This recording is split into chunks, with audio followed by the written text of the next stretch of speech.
So guys, email খুললি ইমেলের storage সবসময় ফুল হয়ে যায়। এরকম সমস্যার মধ্যে আমরা শক করলেই পড়ে আছি। তো আজকের ভিডিওতে আমি আপনাদের দারুণ একটা ফিচার্সের সঙ্গে পরিচয় করে দেবো, বা ইমেলের একটা আপডেট বলতে পারেন। এই আপডেটটাকে আপনারা যদি অন করেন, আপনাদের ইমেলের কখনোই স্টোরেজটা ফুল হবে না। এবং এছাড়াও আরও দুটো সেটিংস দেখাবো, যে সেটিংসগুলো অন করলে আপনার ইমেলের বড় বড় ফাইলগুলো আছে, বড় বড় ফোল্ডার যেগুলো আছে, ইমেলে অনেক সময় বড় বড় SMS আছে, ইমেলের মধ্যে ইমেল আছে যেগুলো আমরা কখনোই দেখতে পাই না, সেগুলো কিন্তু আপনারা ডিলিট করতে পারেন খুব সহজ পদ্ধতিতে।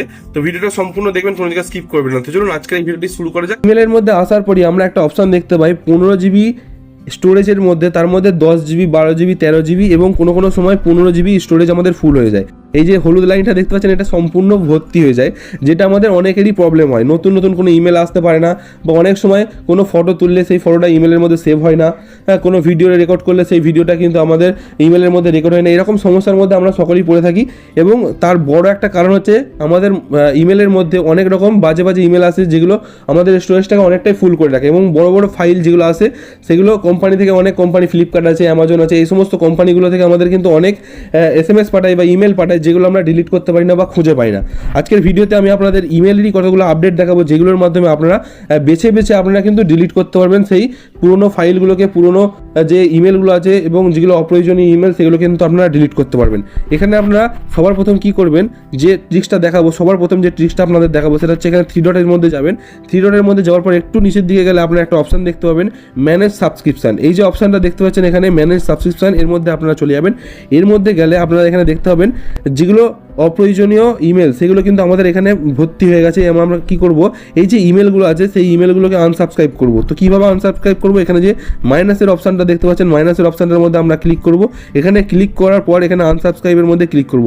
3 থেকে 4 দিনের মধ্যে আপনার ইমেলটা সম্পূর্ণ ক্লিন হয়ে যাবে। এবং এই যে কোম্পানিগুলো থেকে আপনাকে ইমেল পাঠাচ্ছে, সেই ইমেলগুলো কিন্তু আপনার ইমেলের মধ্যে আর কিন্তু আসবে না। এখানে আপনার আনসাবস্ক্রাইব যখনই করে দেবেন, তখনই আপনার সেই ইমেলগুলো কিন্তু আর আসবে না, অপ্রয়োজনীয় যে ইমেলগুলো আছে সেগুলো আসবে না। ঠিক আছে, এটা প্রথম নম্বর টিপ। দ্বিতীয় ফিচার্সটা দেখানোর জন্য সবার প্রথম আমরা কি করবো, এখানে সার্চ বক্সের অপশনের মধ্যে চলে যাবো। সার্চ বক্সের মধ্যে যাওয়ার পর আমরা এখানে সার্চ করবো HAS অ্যাপোস্ট্রফিস, মানে দুটো ফুটকি, তারপরে অ্যাচিভমেন্ট, এর মধ্যে আমরা ক্লিক করব। এর মধ্যে ক্লিক করার পরই আমাদের সামনে যে বড় বড় ফাইলগুলো আছে, যেগুলো আমাদের অপ্রয়োজনীয়, যেগুলো আমাদের অত প্রয়োজন হয় না এবং যেগুলো ডিফল্ট হয়ে আছে, সেগুলো কিন্তু আমাদের সামনে চলে আসবে। সেইগুলো আমরা কী করবো, এইভাবে টাচ করব। টাচ করার পর আমরা এখানে ডিলিটের যে অপশানটা আছে, এর মধ্যে থেকে গিয়ে ডিলিট করে দেবো। ডিলিট করে দিলেই কিন্তু আমাদের স্টোরেজটা অনেকটা ফাঁকা হয়ে যাবে। এইভাবে আপনারা সমস্তগুলো একটা একটা করে ডিলিট করবেন। এইগুলো হচ্ছে কিছু কিছু অ্যাচিভমেন্ট ফাইল, যেগুলো আমাদের অত প্রয়োজন হয় না। তৃতীয় নম্বরে যে টিপসটা আমরা দেখবো, সেটা হচ্ছে এখানে আমরা সার্চ বক্সে চলে আসবো। সার্চ বক্সে আসার পর আমরা এখানে large 5 MB, large 2 MB, large 3 MB, large 10 MB এইভাবে আমরা লিখে সার্চ করব। এবং বড় বড় যে ফাইলগুলো আছে, বড় বড় যে ইমেলগুলো আছে, সেইগুলো আমাদের সামনে চলে আসবে।